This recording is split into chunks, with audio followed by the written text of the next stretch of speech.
Hi గారు, welcome to our channel. ప్రస్తుతం మనతో పాటు దాము బాలాజీ గారు, సీనియర్ జర్నలిస్ట్, వారితో ఒకసారి మాట్లాడదాం. సార్ నమస్కారం. నమస్తే సార్, లైలా రిలీజ్ ఈవెంట్ లో పృథ్వీరాజ్ చేసిన కామెంట్స్ ఏవైతే ఉన్నాయో అవి లైలా సినిమాని దెబ్బతీసే విధంగా అయితే ఉన్నాయి సార్. బాయ్కట్ లైలా అనే ఒక పేరుతో మొత్తం ట్విట్టర్ లో దాదాపు 1,00,000కు పైగా ట్వీట్లు ట్రెండ్ అవుతున్నాయి. దీన్ని చూసి అటు విశ్వక్సేన్ కూడా కాస్త భయపడి ప్రెస్ మీట్ పెట్టి జగనన్న క్షమించు అన్నట్టుగా ఆయన తన దూరంలో చెప్పారు సార్. అంటే తను చేసిన వ్యాఖ్యలకు, పృథ్వీరాజ్ చేసిన వ్యాఖ్యలకు మాకు సంబంధం లేదు, ఒకేలాగా తను ఆ విధంగా చేస్తున్నప్పుడు మేము అక్కడే ఉంటే మైక్ లాక్కునే వాళ్ళం అంటూ ఆయన క్లారిటీ ఇచ్చే ప్రయత్నం చేశారు. దీని పట్ల బండ్ల గణేష్ గారు కూడా స్పందించడానికి చూస్తున్నాం. మరి ఇది సినిమా పైన ఏమైనా డ్యామేజ్ పడే అవకాశం ఉందా? మీరు ఏ విధంగా చూస్తారు సార్? లైలా సినిమా విశ్వక్సేన్ అండ్ ఆకాంక్ష సింగ్ ఎవరు అమ్మాయి, వీళ్ళిద్దరు కలిసి యాక్ట్ చేసింది. సాహు గారపాటి ప్రొడ్యూస్ చేశారు. సో ఈ సినిమా ఫంక్షన్లో ఆయన 30 years ఇండస్ట్రీ పృథ్వీ ఒక కామెంట్ చేశాడు. ఆ కామెంట్ ఏంటంటే, నిన్న కూడా చెప్పాను నేను యాక్చువల్గా, అదేంటంటే ఆయన మేకల సత్తి అనే క్యారెక్టర్ చేశాను నేను. ఈ మేకల సత్తిగా చేసినప్పుడు నన్ను ఎక్కడికో తీసుకెళ్ళిపోతారు, అక్కడ మేకలు ఉన్నాయి, ఎన్ని ఉన్నాయని అడిగాను. అక్కడ ఒక 70, ఇక్కడ ఒక 80, మొత్తం 150 ఉన్నాయని చెప్పారు. ఆ తర్వాత లాస్ట్ సీన్లో నన్ను వదిలిపెట్టడానికి వచ్చినప్పుడు తగ్గిపోయిన మేకలు ఎన్ని ఉన్నాయని అడిగాను, 11 ఉన్నాయన్నారు. ఇది నాకు విచిత్రంగా అనిపించింది అని మధ్యలో చెప్పాడు. ఆయన స్పీచ్ ముందుకు వెనక మధ్యలో సడన్గా ఇది ఓపెన్ చేసి చెప్పాడు. నిజానికి ఆయన కావాలని ఒక ప్లాన్ ప్రకారమే ముందే ప్లాన్ చేసుకొని వైసీపీని అక్కడ ఎగతాళి చేయాలని సెటైర్ వేద్దామని దృష్టితోనే ఆయన మాట్లాడినట్టుగా అర్థమవుతుంది. లేకపోతే దానికి కాంటెక్స్ లేదు, దానికి ఎవరు నవ్వలేదు, అది జోకు కాదు, దాంట్లో ఏమీ లేదు. మేకల అన్ని ఉంటే ఏంటి, ఇన్ని ఉంటే ఏంటి, సంబంధమే లేదు. సో ఆయన కావాలనే వైసీపీని ఎగతాళి చేయడానికి ఒకప్పుడు 150 గొర్రెలు ఉన్నారు, ఇప్పుడు 11 గొర్రెలు వచ్చారు. అంటే ఎమ్మెల్యేలను కూడా ఆయన గొర్రెలతో మేకలతో కంపేర్ చేస్తున్నట్టుగానే అర్థమవుతుంది. సో అంతవరకు ఆయన చేసింది రాంగ్ ఖచ్చితంగా. ఎందుకంటే అది సినిమా ఫంక్షను, దాంట్లో పోయి ఈయన అజెండా అని పెట్టుకోవాల్సిన అవసరం లేదు. రెండో ఈవెన్ చిరంజీవి కూడా అది సినిమా ఫంక్షన్. చిరంజీవి అక్కడ జై జనసేన అని అనాల్సిన అవసరం లేదు. సో చిరంజీవి కూడా అక్కడ రాజకీయాలు మాట్లాడినట్టే లెక్క. కాకపోతే చిరంజీవి మీద వీళ్ళకి కోపం రాలేదు. జై జనసేన అనుకొని ఇలా అనుకున్నారు. ఎందుకంటే వైసీపీ మీద ఆయన ఏం చిరంజీవి కామెంట్లు చేయలేదు. అయితే ఇప్పుడు ఏమైపోయిందంటే వైసీపీ సోషల్ మీడియా కొద్ది రోజులుగా చాలా కసిగా ఉన్నారు వాళ్ళు. ఎందుకంటే విపరీతంగా చంద్రబాబు ప్రభుత్వం వాళ్ళని హరాస్ చేస్తుంది. మంచి పోస్టులు పెట్టినా, చెడ్డ పోస్టులు పెట్టినా వైసీపీ వాళ్ళు నిజంగా చెడ్డ పోస్టులు పెట్టిన వాళ్ళని అరెస్ట్ చేయడం తప్పు లేదు. కానీ అక్కడ అది జరగట్లేదు. కేవలం చెడ్డ పోస్టులు పెట్టిన వాళ్ళని అరెస్ట్ చేయాలనుకుంటే తెలుగుదేశం, జనసేన వాళ్ళని కూడా అరెస్ట్ చేయాలి. కానీ వాళ్ళని చేయట్లేదు, వైసీపీ వాళ్ళని అరెస్ట్ చేస్తున్నారు. అది కూడా ఏ పోస్ట్ పెట్టినా కూడా అరెస్ట్ చేసేస్తున్నారు. ఈవెన్ బ్యాడ్ పోస్ట్ వరార్ రవీందర్ ఇట్లాంటి వాళ్ళని అరెస్ట్ చేయడంలో తప్పు లేదు, ఎందుకంటే వాళ్ళు వ్యక్తిగతంగా దాడులు చేశారు. అలాగే యువతలు కూడా చాలామంది తెలుగుదేశం నుంచి కూడా దాడులు చేసిన వాళ్ళు, భారతిరెడ్డి గురించి, అవినాష్ రెడ్డి గురించి దారుణంగా కామెంట్స్ చేసిన వాళ్ళు ఎవరిని అరెస్ట్ చేయలేదే. సో క్లియర్గా చంద్రబాబు ప్రభుత్వం కక్షగట్టి జగన్ సంబంధించిన సోషల్ మీడియా వాళ్ళని అరెస్ట్ చేస్తుంది. దీనికి వీళ్ళు చెప్పే సమాధానం, గతంలో జగన్ కూడా ఇలాగే చేశాడు. జగన్ కూడా అలాగే చేశాడు. జగన్ కూడా తెలుగుదేశం వాళ్ళని అరెస్ట్ చేశాడు, ఇలాగ సోషల్ మీడియా వాళ్ళని. ఇప్పుడు చంద్రబాబు అలా. అందుకే వీళ్ళిద్దరికి ఏ రకమైన తేడా లేదు. జగన్కి, చంద్రబాబుకి, పవన్ కళ్యాణ్కి ఏ రకమైన తేడా లేదు, అందరూ ఒకటే. అలాంటప్పుడు జగన్ను వదిలేసి వీళ్ళకి ఎందుకు ఓట్లు వేయాలన్న ప్రశ్న వస్తుంది కదా. నువ్వు జగన్ కంటే బెటర్గా ఉన్నప్పుడే కదా వీళ్ళకి వేయాలి.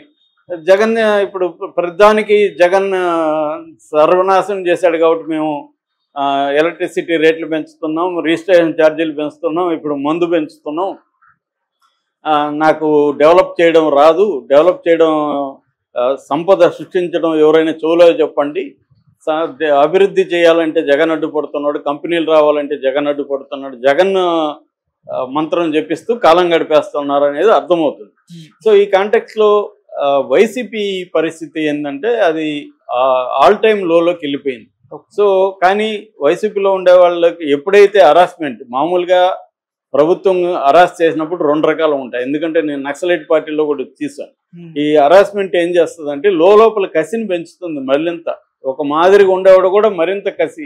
చూసేశారు, ఒకసారి పోలీస్ స్టేషన్ చూశారు, దెబ్బలు చూశారు, జైలు చూశారు, ఇంతే కదా చేస్తారు మహా అంటే. కానీ చేసుకోరా అని తెగించినప్పుడు ఏమవుతుంది, మా ఊర్లో సామెత ఉంటుంది, తెగించినోడికి తెడ్డి లింగం అని. సో అలాగే వీడు తెగించేశారు. ఇప్పుడు ఈ కసిని ఎక్కడ చూపించాలన్నప్పుడు ఇది దొరికాడు అనమాట. ఈ పృథ్వీ అనేవాడు దొరికాడు, కిరణ్ రాయల్ దొరికాడు. ఈ వీళ్ళిద్దరిని విపరీతంగా వైసీపీ ఇప్పుడు ఆడుకోవడానికి కారణం ఏంటంటే చంద్రబాబు ఒక రకంగా కారణం. చంద్రబాబు తీవ్రంగా అణచివేత ప్రారంభించకపోతే ఇంత రియాక్షన్ రాదు వైసీపీకి. సో వీళ్ళు ఏం చేస్తారు, కార్యకర్తలు విపరీతంగా అటాక్ చేయడం మొదలుపెట్టారు. అది జగన్ కూడా 2.0 అని 2.0 వెర్షన్, కొత్త వెర్షన్ వచ్చాను నేను కార్యకర్తల వైపు నిలబడతాను అని జగన్ కూడా భరోసా ఇవ్వడంతో మరింత రెచ్చిపోయారు. సో దాంతో బాయ్కాట్ లైలా అని ఒక ఇది పెట్టి హ్యాష్ట్యాగ్ పెట్టి ఎక్స్లో ఇది చేశారు. నేను చూసినప్పటికీ 1,20,000 ఎంతో ఉంది. సో ఆ స్థాయిలో ఇది వైరల్ అయిపోయింది. దాంతో 25,000 దగ్గరే వీళ్ళు భయపడిపోయారు. ఎవరు, విశ్వక్సేన్ వాళ్ళు. వాళ్ళ భయాన్ని అర్థం చేసుకోవచ్చు. వాళ్ళ పాయింట్ ఆఫ్ వ్యూ చూసినప్పుడు పాపం వాళ్ళు తప్పేం లేదు. విశ్వక్సేన్ ప్లాన్ చేసి మాట్లాడించలేదు, ఆ సాహు గారి పాటు ప్లాన్ చేసి మాట్లాడించలేదు వాళ్ళు. అందుకని ఇప్పుడు బయటకు వచ్చి మీటింగ్ పెట్టి సారీ చెప్పి, సారీ జగన్ సార్, మాకు తెలియదు. రెండోది ఆయన మాట్లాడినప్పుడు మేము లేము అక్కడ, మేము చిరంజీవి గారిని రిసీవ్ చేసుకోవడానికి పోయినాము. ఒకవేళ మేము ఉంటే మైక్ లాక్కొని ఉన్నా కూడా మైక్ లాక్కోలేని పరిస్థితి అక్కడ. ఎందుకంటే సడన్ గా పోయి లాక్కోలేరు కదా. అతను మేకల గురించి చెప్పినప్పుడు జనాలకు కూడా ఇమ్మీడియట్ గా అర్థమైండదు. ఇప్పుడు వైసీపీ వాళ్ళు పోస్టులు పెట్టడం వల్ల అర్థమవుతుంది తప్ప, మనం మామూలుగా చూస్తే రాజకీయ స్పృహ లేని వాళ్ళు చూస్తే ఏదో చెప్తున్నాడు, ఇతను ఏదో కామెడీ అనుకొని చెప్తున్నాడు, దాంట్లో ఏం కామెడీ రాలేదు అనుకుంటారు. అది వైసీపీ వాళ్ళు చెప్పిన తర్వాత ఇప్పుడు చూస్తే మనకు నిజమే కదా అనిపిస్తుంది. సో అలాగా వాళ్ళు వాపోతున్నారు, కానీ వీళ్ళు వినే మాట లేదు. దీని సందర్భంగా బండ్ల గణేష్ చాలా కాలానికి ఒక మంచి ట్వీట్ చేశాడు. అదేంటంటే, ఇలాంటి రాజకీయాల్లో ఉన్న వాళ్ళ దగ్గర మాట్లాడించకండి, మీరు ఒకవేళ మాట్లాడినా కూడా రాజకీయాలు మాట్లాడొద్దని ముందే చెప్పండి అని ఆయన సలహా ఇచ్చాడు. దీనివల్ల ప్రొడ్యూసర్లు లాస్ అవుతారు అని. అట్లాగే వైసీపీకి కూడా ఆయన విజ్ఞప్తి చేశాడు ఇండైరెక్ట్ గా, సినిమాగా చూడండి అని. అది కరెక్టే, కానీ వీళ్ళు ప్రతిసారి రాజకీయాలు మాట్లాడుతున్నారు అనేది వైసీపీ పాయింట్. ఇది ఒకటే కాదు, గతంలో పవన్ కళ్యాణ్ గేమ్ చేంజర్ అప్పుడు పవన్ కళ్యాణ్ రాజకీయాల్లో మాట్లాడాడు. ఆయన వేరే అసలు మాట్లాడలే, రాజకీయాలు మాట్లాడాడు. దాని తర్వాత రిపబ్లిక్ టైంలోనూ పవన్ కళ్యాణ్ రాజకీయాల్లో మాట్లాడాడు. నిన్న చిరంజీవి కూడా జై జనసేన అనాల్సిన అవసరం లేదు, అదేం జనసేన సభ కాదు కదా అది.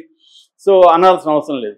అంటే మీరు ప్రతి సినిమా ఫంక్షన్ని రాజకీయాలకు వాడుతున్నారు అనేది ఈ నేపథ్యం లేదంటే వైసీపీ సినిమా ఇండస్ట్రీలో చాలా మంది మీద కోపంగా ఉంది కాబట్టి దీన్ని ఉపయోగించుకున్నారు. ఇక్కడ రేవంత్ రెడ్డికి కూడా అదే వ్యవహారం.